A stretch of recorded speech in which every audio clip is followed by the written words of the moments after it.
नमस्कार मित्रांनो, मुख्यमंत्री वयोश्री योजनेकरता ऑफलाईन पद्धतीने अर्ज चालू झालेले आहे। तर हा अर्ज कसा भरायचा आहे या व्हिडिओमध्ये आपण पाहणार आहोत। तर व्हिडिओला शेवटपर्यंत पाहायला विसरू नका। तर यामध्ये सर्वप्रथम अर्जदाराचे पूर्ण नाव, त्याखाली मोबाईल नंबर, या मोबाईल नंबर टाकल्यानंतर या ठिकाणी अर्जदाराचा संपूर्ण पत्रव्यवहाराचा पत्ता, आधार क्रमांक, या ठिकाणी आधार जोडावे लागेल। मतदान कार्ड असल्यास मतदान कार्ड जोडावे।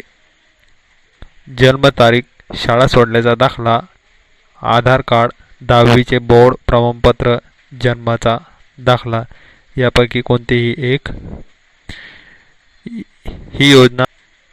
या योजनेचा पात्र उमेदवाराचे वय 31 डिसेंबर 2023 पर्यंत वयाचे 65 वर्ष पूर्ण असावे। या ठिकाणी शिक्षणाची अट, या ठिकाणी शिक्षण कुठपर्यंत झालेले आहे ते टाकायचे। या ठिकाणी जातीचा प्रवर्ग निवडायचा आहे। त्या ठिकाणी मागासवर्गीय असल्यास जातीचा प्रत या ठिकाणी जोडावी लागेल। नोकरी असल्यास नोकरी किंवा व्यवसाय असल्यास व्यवसाय निवडावे। उत्पन्न व स्वयंघोषणापत्रक या ठिकाणी जोडायचे आहे। अर्जदार दारिद्र्य रेषाखालील असलेला पुरावा BPL कार्ड क्रमांकासहित या ठिकाणी टाकावा। दिव्यांगाचा प्रकार असल्यास त्या ठिकाणी दिव्यांगाची टक्केवारी व प्रमाणपत्र जोडावे।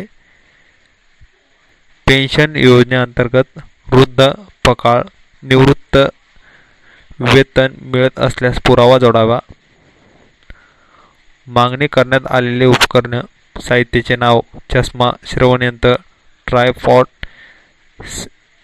Steel chair, folding walker, commode खुर्ची अशा प्रकारे विविध उपकरणासाठी या ठिकाणी मागणी केली जाते व मागणी केलेल्या साहित्याची अंदाजी किंमत या ठिकाणी टाकायची आहे। खरेदी केलेले तसेच मन स्वास्थ्य केंद्राचे प्रशिक्षण घेतलेल्याचे लाभार्थ्यांचे देय, इन्कम प्रमाणपत्र जोडलेले आहे का ते तपासावे। मागील 3 वर्षात लाभ घेतलेले नसल्याचे स्वयंपत्र जोडावे। बँकेचे नाव व बँकेचे पासबुकची प्रत या ठिकाणी जोडावी। बँक खाते क्रमांक या ठिकाणी टाकायचा आहे। या ठिकाणी बँकेचा IFSC कोड क्रमांक टाकायचा आहे। जेणेकरून वयोश्री योजनेसाठी लागणारे आवश्यक कागदपत्रे कोणकोणते आहेत तर आपण सांगूया कोणकोणते आहे। तर मित्रांनो लक्ष द्या, मतदान कार्ड, आधार कार्ड, बँक पासबुक, आधार लिंक, बँक पासबुकला आधार लिंक, शाळा सोडण्याचा दाखला, महाराष्ट्र राज्याचा रहिवासी असल्याचे प्रमाणपत्र, रहिवासी दाखला किंवा स्वयं घोषणापत्रक, वार्षिक उत्पन्न किंवा स्वयं घोषणापत्रक, वार्षिक उत्पन्न मर्यादा 2 लाखापर्यंत असणे आवश्यक आहे। रेशन कार्ड, BPL धारक, इलेक्ट्रिकल बिल, फोटो, छायांकित प्रतीवर स्वतःची स्वाक्षरी केलेले कागदपत्रे अर्जासोबत जोडावे व अर्जासोबत जोडलेले कागदपत्रावर पेज नंबर टाकावे।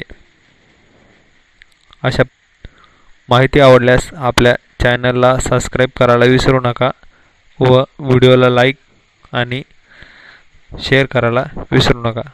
धन्यवाद।